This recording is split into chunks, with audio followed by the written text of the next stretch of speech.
Perkenalkan, kami dari kelompok 1 akan menjelaskan kebaharian bab 3 tentang potensi sumber daya laut Indonesia.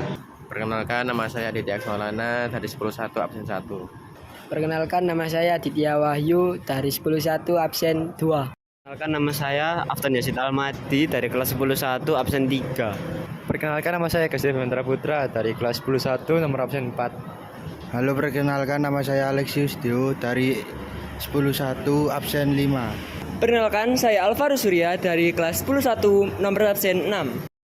Sumber daya laut Indonesia. Bangsa Indonesia patut bersyukur karena Tuhan telah menganugerahkan laut yang demikian luas dengan berbagai potensi dan sumber daya laut yang berlimpah. Potensi dan sumber daya laut yang hayati dan non-hayati, serta sumber daya alam lainnya terkandung di dalam laut Indonesia. Kondisi tersebut merupakan aset yang sangat besar bagi bangsa Indonesia.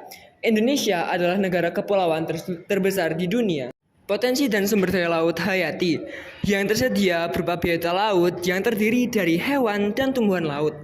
Biota laut dapat dimanfaatkan sebagai sumber protein dan nutrisi. Klasifikasi biota laut merupakan penggolongan makhluk hidup. Biota laut dapat dikelompokkan dalam 5 dunia, yakni metapita, kelompok dunia tumbuh-tumbuhan, metazoa, kelompok dunia hewan, monera, kelompok dunia biota bersel satu tanpa membran atau selaput, protista, kelompok dunia biota bersel satu dengan membran, dan fungi, kelompok dunia jamur. Potensi dan sumber daya laut non-hayati. Potensi sumber daya laut non-hayati yang dimiliki dan terkandung dalam laut sebesar di berbagai tempat di wilayah laut yurisdiksi nasional Indonesia yang sangat luas. Potensi dan sumber daya tersebut secara umum terdiri dari air laut yang dapat dikembangkan sebagai energi dan sumber daya alam sebagai barang tambang. Potensi air laut sebagai energi terdiri dari ombak dan gelombang air laut, arus laut, dan pasang surut air laut. Potensi wisata bahari dan olahraga perairan.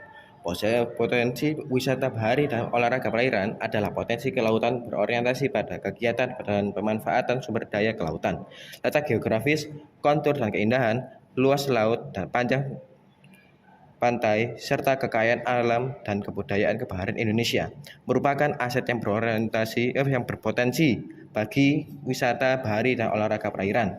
Hal ini sangat berharga bagi bangsa Indonesia. Beberapa potensi wisata bahari tersebut telah dikembangkan menjadi berbagai objek wisata bahari yang dibangun dan dikembangkan secara terpadu sesuai kepentingan olahraga perairan, baik di pantai, permukaan laut, dan taman bawah laut. Potensi sumber daya laut. Potensi dan sumber daya laut lainnya adalah potensi dan sumber daya laut yang mampu untuk meningkatkan dan mengembangkan berbagai aspek kehidupan bangsa Indonesia. Di antaranya, potensi untuk meningkatkan kemampuan dalam bidang ideologi dan politik, ekonomi, sosial, seni, dan budaya, ilmu pengetahuan dan teknologi, pertahanan negara, serta aspek-aspek lain dalam kehidupan bangsa Indonesia.